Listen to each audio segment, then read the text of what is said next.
Hola chicos, buen día. Bueno, mi nombre es Maitena Blanco, para los que no me conocen, y hoy les voy a dar la clase de tobillo. Primero vamos a empezar haciendo un enfoque sistemático por la anatomía y luego vamos a pasar a la patología. En la anatomía lo que vamos a ver son huesos, articulaciones, los ligamentos y los tendones que conforman al tobillo y después la patología.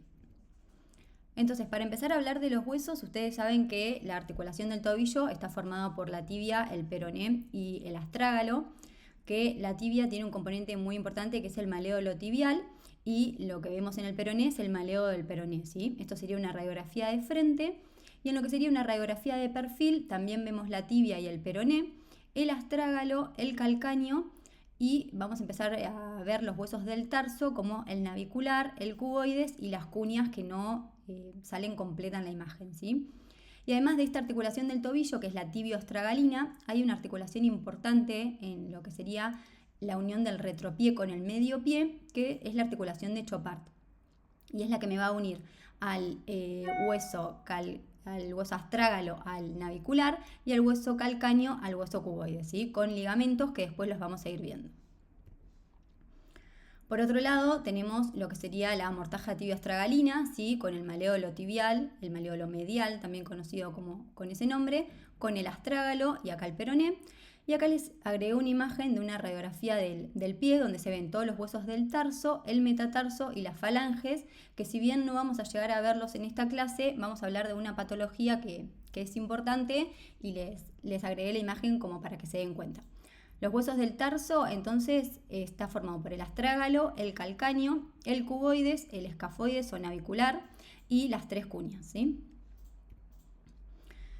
Entonces, esta imagen que les agregué acá es un poco para que veamos bien lo que son las articulaciones, como ya les había explicado. Acá tendríamos la articulación tibio-peronea astragalina, ¿sí? También conocida como tibio-astragalina. Entre el astrágalo y el calcáneo, la articulación subastragalina. Entre los huesos del retropié con el medio pie, la articulación mediotarsiana, que sería la articulación de Chopard, y entre los huesos del tarso con el metatarso, la articulación de Lisfranc, ¿sí? Estas articulaciones son muy importantes porque puede haber rotura de ligamentos o fracturas y es importante conocerlas y ponerlas en el informe. Entonces, vamos a empezar a hablar un poco de los tendones. Yo lo que traté de hacer es agregarles cuadritos como este en todo lo que es tendones y ligamentos para que ustedes sepan qué tipo de tendones hay dividido en compartimientos y cuáles son, y para que sea un poco más fácil de aprender lo que es la patología. Entonces, si ustedes se pueden aprender, aunque sean los nombres de los tendones y de los ligamentos, es mejor para saber de qué estamos hablando en el práctico, ¿sí? Bueno, en el componente medial, entonces los tendones los vamos a dividir en 4 compartimientos: medial, posterior, lateral y anterior, ¿sí? En el componente medial vamos a encontrar al tibial posterior, al flexor largo de los dedos y al flexor largo del hallux. En el componente posterior, al tendón de Aquiles. En el lateral, a los tendones peroneos, ¿sí? El peroneo corto y el peroneo largo. Y en el componente anterior, a los extensores, que está formado por el tibial anterior, el extensor largo del hallux y el extensor largo de los dedos. Entonces les agregué esta imagen como para que sea más fácil verlo en un corte axial de resonancia, ¿sí? Esta es por la primera secuencia que tienen que ver cuando ven una resonancia de tobillo. Entonces, voy a tratar de ir mostrándoselos. Este es el peroné, ¿sí? Y esto es la tibia. Entonces, lo dividimos de nuevo en 4 compartimientos. Esto es posterior con el tendón de Aquiles. Esto es anterior con los extensores del tobillo. Esto es lateral con los tendones peroneos y esto es medial con los tendones flexores, ¿sí? Entonces, dentro de los flexores lo que tenemos, y el más importante de todos, es el tibial posterior. Tenemos el flexor propio de los dedos y el flexor propio del hallux, ¿sí? Y en los extensores tenemos el tibial anterior, el extensor propio del hallux y el extensor de los dedos. En el compartimento lateral tenemos los peroneos, el peroneo corto y el peroneo largo. Y el peroneo largo. Y posterior el tendón de Aquiles, ¿sí? Entonces, esta imagen es bastante importante que se la graben gráficamente. Y después tenemos los ligamentos, que también los vamos a dividir en 3 componentes. El componente medial, que está formado por el ligamento deltoideo, que tiene un componente profundo y un componente superficial. El lateral, que está formado por el peroneo astragalino anterior, posterior y el peroneo calcáneo, y esto es como los ligamentos más importantes que tienen que aprender, porque son los que generalmente sufren rotura o distensión cuando hay una entorsis de tobillo, y la sindesmosis, que la podemos dividir en anterior, posterior y en la membrana interósea. Entonces, les voy a ir mostrando en estas imágenes todo lo que son los ligamentos, ¿sí? Cuando nosotros hablamos de un corte axial, como ya se los había mostrado anteriormente, lo primero que vamos a ver es el peroné y la tibia, ¿sí? Entonces, fíjense que la tibia tiene que tener forma más rectangular. Entonces, cuando ustedes ven esta imagen, saben que es peroné y que es tibia, porque a veces se van a empezar a confundir la tibia con el astrágalo, ¿sí? Después se las voy a ir mostrando. Entonces, esta línea que nosotros vemos acá, bien hipointensa y finita, es la membrana interósea, ¿sí? Esta que vemos acá, que es anterior, es la sindesmosis anterior, y la que vemos posterior es la sindesmosis posterior, ¿sí? Y también mostrado acá. Entonces, acuérdense que cuando yo veo el peroné y veo un hueso que tiene forma rectangular, estoy hablando de la tibia, entonces lo que yo voy a ver, tanto anterior como posterior, es la sindesmosis. Entonces acá les muestro de nuevo, peroné, la tibia con su forma rectangular, y esta es la sindesmosis anterior y posterior. Ahora, cuando yo dejo de ver esta forma rectangular de la tibia y veo esta estructura ósea que se dice que tiene forma como si fuera un muñeco de nieve, esto ya es el astrágalo, ¿sí? Entonces, lo que yo voy a empezar a ver es el ligamento peroneo astragalino anterior. Entonces, como para hacerlo más gráfico, si yo veo forma rectangular, lo que voy a ver es la sindesmosis. Si veo en forma de muñequito de nieve, lo que voy a ver es ligamento peroneo astragalino, ¿sí? Eso es como para que se lo acuerden gráficamente, por si les sirve aprenderlo así. El ligamento peroneo calcáneo es mucho más frecuente verlo en lo que es un corte coronal, ¿sí? Entonces, esto es el peroné, esto es la tibia, astrágalo. Por acá vendrían los tendones peroneos, y lo que viene por dentro del peroneo es el peroneo calcáneo, ¿sí? Se ve como una estructura finita negra.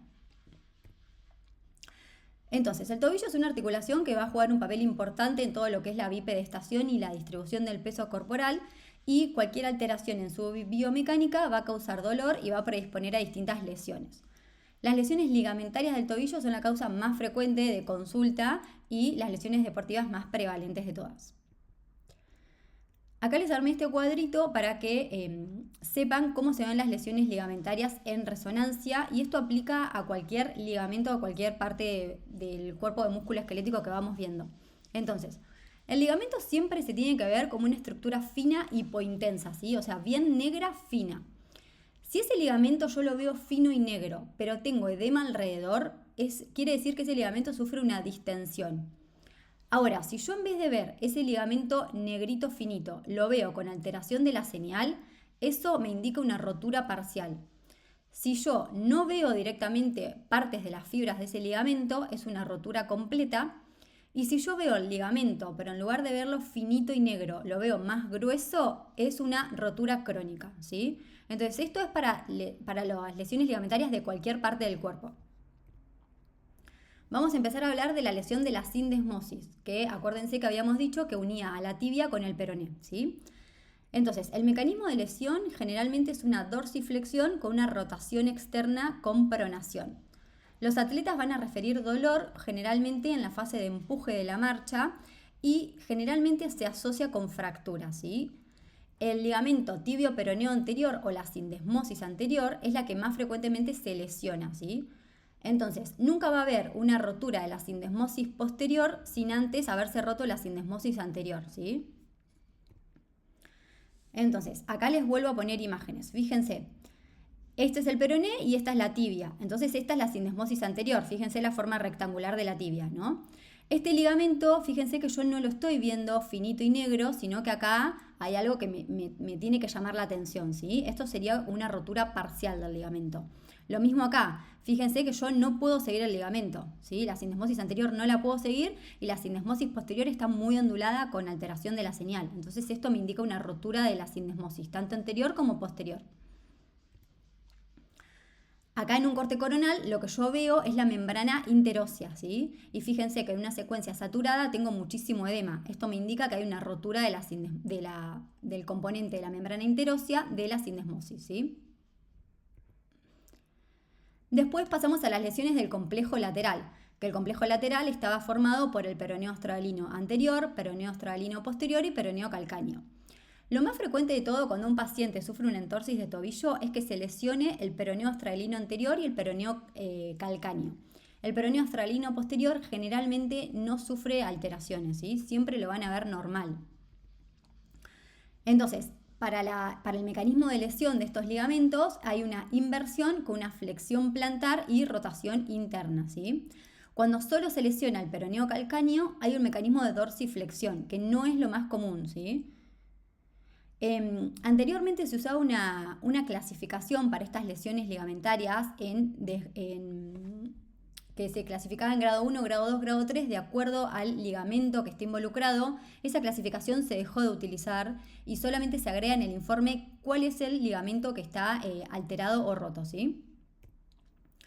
Entonces, de nuevo les muestro acá. Miren el peroné, siempre la misma forma, y esto no dejo de tener la forma rectangular de la tibia para tener este muñequito como en forma de nieve que me indica que es el astrágalo, ¿sí? Entonces, fíjense cómo acá yo puedo seguir el peroneo australino anterior, lo sigo en esta parte y acá hay una parte que ya no la puedo seguir, o sea que esto está roto. Y esto es una rotura completa, ¿sí? A expensas del componente peroneo, porque fíjense que el astragalino está. Ahora, acá lo que yo tengo es que el ligamento peroneo australino anterior está grueso y con mucha alteración de la señal. Entonces esto me indica que es una rotura parcial, ¿sí? Y fíjense acá cómo tengo un ligamento peroneo australino anterior que está muy grueso y muy negro, y esto ya me indica que seguramente el paciente haya tenido una entorsis y lo que yo lo estoy viendo es en un episodio crónico, ¿sí? Y después las lesiones del ligamento deltoideo, que las podemos dividir en un componente profundo y un componente superficial. Yo acá les agregué cuáles son los ligamentos que forman cada componente. No es necesario que se aprendan todo, pero sí que sepan que existe, ¿sí? Entonces, en el componente profundo voy a encontrar al ligamento tibio calcáneo, al tibio spring, al tibio navicular y al calcáneo escafoideo, que es el spring propiamente dicho. Y en el componente superficial, al tibio astragalino anterior y al tibio astragalino posterior, ¿sí? Con saber que existen dos componentes está bien. Las lesiones de este ligamento son bastante comunes, ¿sí? Y generalmente se deben a un mecanismo de eversión con rotación externa. Muy frecuentemente están asociados a fracturas y van a predisponer a una inestabilidad y a síndromes de impingement del tobillo. Y la resonancia es muy específica y fundamental para todo lo que es la planificación quirúrgica. Esta diapositiva se las puse para que ustedes sepan dónde se insertan y de a dónde va cada componente de estos, o sea, cada ligamento de estos componentes. Nada, se las dejo y la leen después de ustedes más tranquilos. Bueno, eso sería todo lo que sería en base a las lesiones ligamentarias, ¿sí? Ahora vamos a pasar a hablar de los tendones. Les volví a copiar la diapositiva para que vuelvan a acordarse cuáles son los tendones que encontramos en el tobillo, divididos en los 4 compartimientos, ¿sí? Vamos a empezar hablando por el compartimiento medial, que estaba formado por el tibial posterior, por el flexor de los dedos y el flexor del hallux. El tibial posterior es el tendón que más comúnmente se lesiona y generalmente se lesionan mujeres mayores de 40 años. Esto también es muy importante que sepan y es para todos los tendones del cuerpo que vamos a ver. Los tendones también se ven como líneas hipointensas, ¿sí? O sea, no puede tener ni un cambio de señal, o sea, siempre tiene que ser bien negro, ¿sí? Entonces, cuando ese tendón o está engrosado o tiene alteración de la señal, ya hablamos de que hay una tendinopatía, que puede ser solamente una tendinosis, o sea, que el tendón esté con alteración de la señal. Puede ser una tenosinovitis, quiere decir que hay líquido en la vaina de ese tendón, o puede tener una rotura, ¿sí? Después vamos a ir viendo cada caso en particular. En pacientes jóvenes generalmente se asocia al trauma y al sobreuso, y cada vez que ustedes vean una lesión en el tibial posterior, tienen que ver si no está lesionado el ligamento spring, que era un ligamento que formaba parte del componente profundo del ligamento deltoideo que vimos anteriormente, porque los dos son los encargados de mantener el arco medial del pie, ¿sí? Entonces, de nuevo les voy a mostrar esta imagen. Es un corte axial. Fíjense que generalmente todo se ve en un corte axial porque es donde más claro se ven las lesiones. Entonces, tengo el peroné y tengo la tibia, ¿sí? Esto sería el componente anterior. Esto es el posterior con el tendón de Aquiles. Esto es el lateral con los tendones peroneos y esto es el medial. Y el medial, el primero que veía, era el tibial posterior. Entonces, fíjense que este tibial posterior está un poco grueso, pero además de grueso está alterada la señal, porque esto blanco que yo veo adentro del tendón no debería existir, ¿sí? Y además tengo el líquido que rodea el tendón. Entonces esto se describe en el informe como una tendinosis con tenosinovitis del tibial posterior, ¿sí? Fíjense que lo mismo lo veo en esta secuencia. Lo mismo, por ejemplo, en esta imagen, ¿sí? El tibial posterior tiene alterada la señal, que no debería tener esto blanco que está adentro. Fíjense que los demás tendones se ven bien negritos redondos y esto tiene alterada la señal y tiene líquido rodeando la vaina. Lo mismo acá, esto ya tiene como unas roturitas intrasustancias porque veo mucha señal líquida dentro del tendón. Entonces eso sería el tibial posterior. Ahora, en los tendones peroneos, que van a estar localizados en la cara posterolateral del tobillo, son los principales eversores del pie, ¿sí?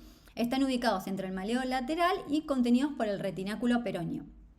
Generalmente en pacientes ancianos suelen ser asintomáticos, pero los pacientes jóvenes pueden presentar dolor y edema y se asocian con traumatismo, ¿sí? Generalmente cuando un paciente joven sufre una entorsis de tobillo, se va a lesionar los ligamentos que ya habíamos visto, que son el peroneo astragalo anterior y el peroneo calcáneo, y por consecuencia de eso se termina lesionando el tendón peroneo, ¿sí? Entonces, cada vez que ustedes vean una alteración de la señal o rotura o distensión de esos ligamentos, vayan a buscarle los tendones peroneos porque seguramente también tengan una rotura o algo asociado. Entonces acá les puse este esquema donde vemos el peroneo corto y el peroneo largo, ¿sí? Esto sería lo normal. Ahora, cuando se empieza a comprimir un poco, fíjense que el peroneo corto va perdiendo su forma. Miren cómo se adelgaza y acá ya está roto. Esta imagen es bastante importante y se dice que es la imagen como si fuera de un Pac-Man porque el peroneo corto sufre una rotura longitudinal, se termina dividiendo en dos y parece como que se come al peroneo largo, ¿sí? Entonces esta imagen es muy importante y habla de una rotura longitudinal del peroneo corto. Ahora se los voy a mostrar en una imagen por resonancia. Entonces, esto es lo que sería el peroneo largo y el peroneo corto, ¿sí? Fíjense cómo el peroneo corto comienza a estar un poco más adelgazado, pierde la forma redonda normal de lo que es un tendón. Lo mismo acá, ¿sí? Y fíjense cómo acá yo tengo el peroneo corto dividido en dos y el peroneo largo que se mete adentro de este peroneo corto, ¿sí? Entonces esto es lo que se conoce como la rotura longitudinal del peroneo corto. Por ahí es un poco difícil que lo entiendan ahora, cualquier cosa en el práctico lo volvemos a ver, pero esta imagen es bastante característica de lo que tienen que aprender para lo que es la tendinopatía peronea, ¿sí? Después otros tendones que son muy importantes es el tendón de Aquiles, ¿sí? El tendón de Aquiles es el más fuerte y largo de todo el cuerpo, que su principal función es el flexor del tobillo. Hay las lesiones que pueden afectar este tendón pueden ser o que tenga una tendinosis o que tenga una rotura, ¿sí? Generalmente el paciente refiere a una sensación de chasquido o un dolor agudo y la rotura es mucho más frecuente que sea a nivel no insercional, ¿sí? A 6 centímetros de la inserción en el calcáneo. Es mucho más frecuente entre los 30 y 40 años. Hay factores predisponentes como pueden ser las quinolonas, la obesidad, deportistas o inyección de esteroides. Y como todo tendón del cuerpo que ya habíamos hablado, se ven como una estructura hipointensa, o sea, bien negro en todas las secuencias, con un diámetro transverso máximo de 7 milímetros. O sea que si este tendón tiene más de 7 milímetros, yo ya me tiene que llamar la atención y hablar de que al menos tiene una tendinosis, ¿sí? Entonces acá lo que les agregué es una imagen normal del tendón de Aquiles. Fíjense que es finito, que esto no mide más de 7 milímetros y cómo se ve en esta imagen y cómo se ve en este corte que el diámetro anteroposterior no mide más de 7 milímetros, ¿sí? Acá les hice una comparación. Fíjense cómo el tendón está normal con un diámetro anteroposterior que no tiene más de 7 milímetros y cómo acá este diámetro anteroposterior sí mide más de 7 milímetros y además tiene alteración de la señal. Entonces esto ya me habla de una tendinosis aquiliana. Otra cosa importante para ver en este tendón es que el tendón de Aquiles tiene una estructura que no tienen otros tendones que se llama un paratenon, ¿sí? Que es una estructura que rodea a todo el tendón. Y cuando ese paratenon se inflama un poco, genera edema y líquido rodeando al tendón, ¿sí? que es este líquido que yo veo acá.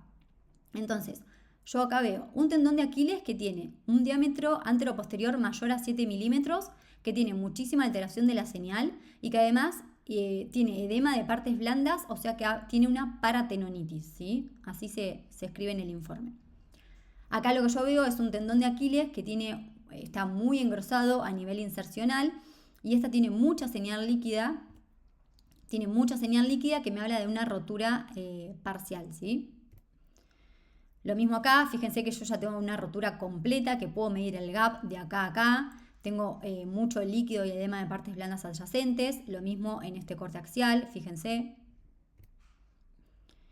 Y hay un síndrome que está involucrado en la tendinopatía del Aquiles que se llama síndrome de Haglund, ¿sí? Este síndrome está compuesto por una tríada que es una tendinosis del tendón de Aquiles, una bursitis retrocalcánea, que es este líquido que pueden ver acá, y es una deformidad calcánea porque fíjense el hueso calcáneo cómo genera una deformidad a nivel posterior-superior, ¿sí?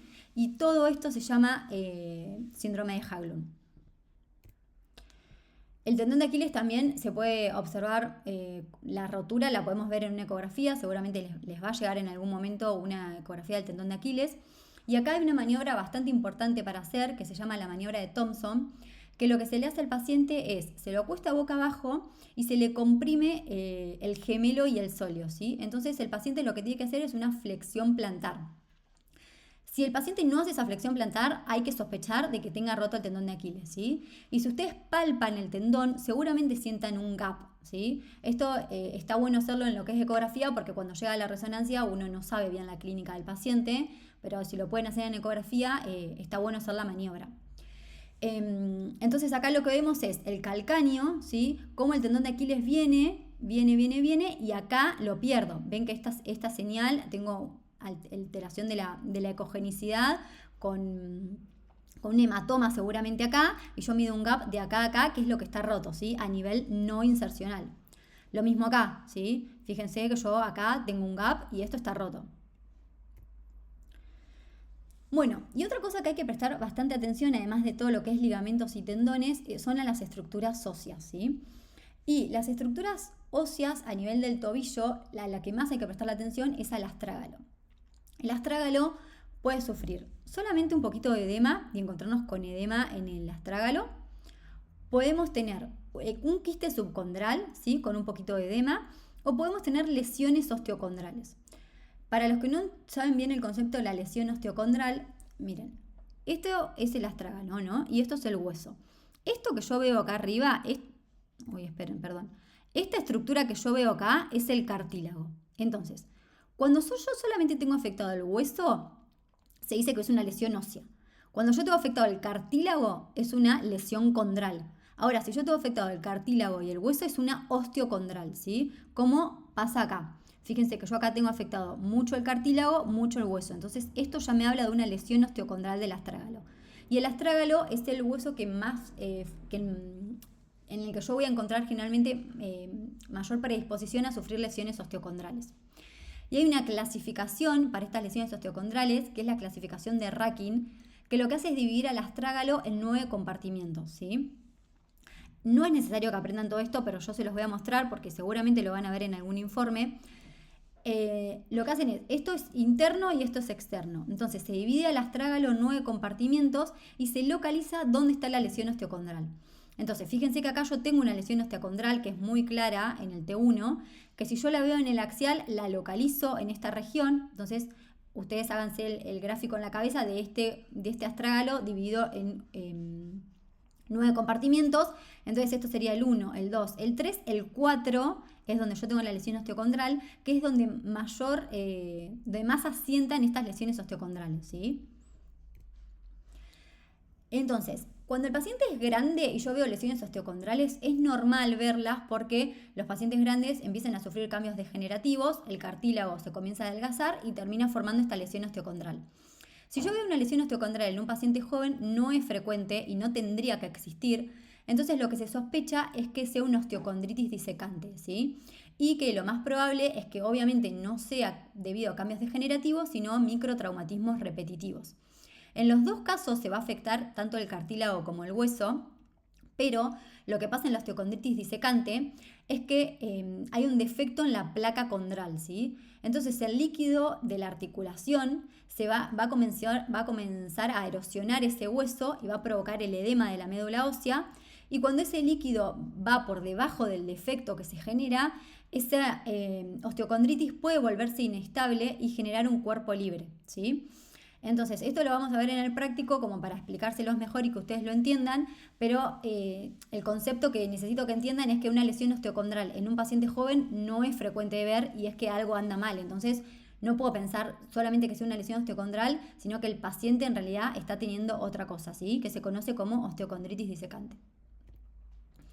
Entonces acá también les volví a poner imágenes. Fíjense que acá yo solamente lo que veo es un poquito de edema a nivel del astrágalo. Acá ya comienzo a ver que un poquito el cartílago está alterado y que tengo un quistecito subcondral con un poco de alteración del cartílago, que esto puede progresar a una lesión osteocondral, ¿sí? Habría que verla en un T1 para ver si ya realmente lo es.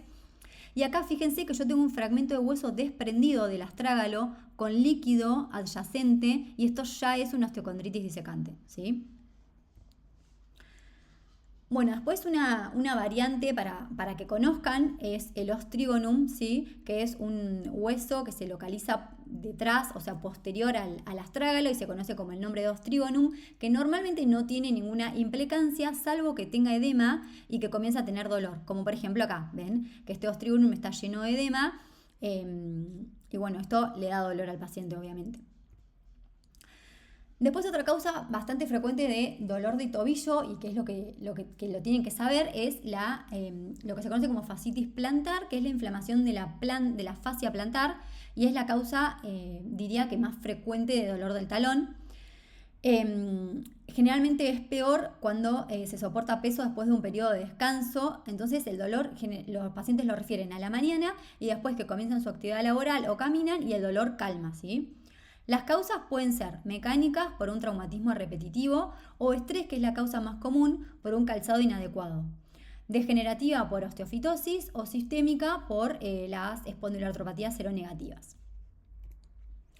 Entonces acá les ubiqué una imagen, esto sería un plano sagital, ¿sí? Con el calcáneo y esta sería la fascia plantar, ¿sí? Si yo la veo en otro plano, la fascia plantar la puedo dividir en tres, en un componente medial, en un componente central y en un componente lateral, ¿sí? Esto sería una fascia plantar normal. Fíjense que se ve como una estructura hipointensa, finita, normal. Ahora, acá yo ya veo que esta fascia está más gruesa de lo que debería ser, que tiene alteración de la señal y que además en el calcáneo veo un espolón calcáneo, ¿sí? Esto es muy frecuente de ver en lo que es la fascitis plantar y esto es una fascitis plantar muy, muy característica, ¿sí? Tengo todos los hallazgos. Lo mismo veo acá, para que vean el espolón calcáneo, que es mucho más fácil de ver por ahí en un T1 al principio. Fíjense cómo yo tengo acá el espolón calcáneo y cómo tengo este espolón calcáneo con edema, la fascia plantar gruesa y con alteración de la señal, ¿sí? Esto es una fascitis plantar.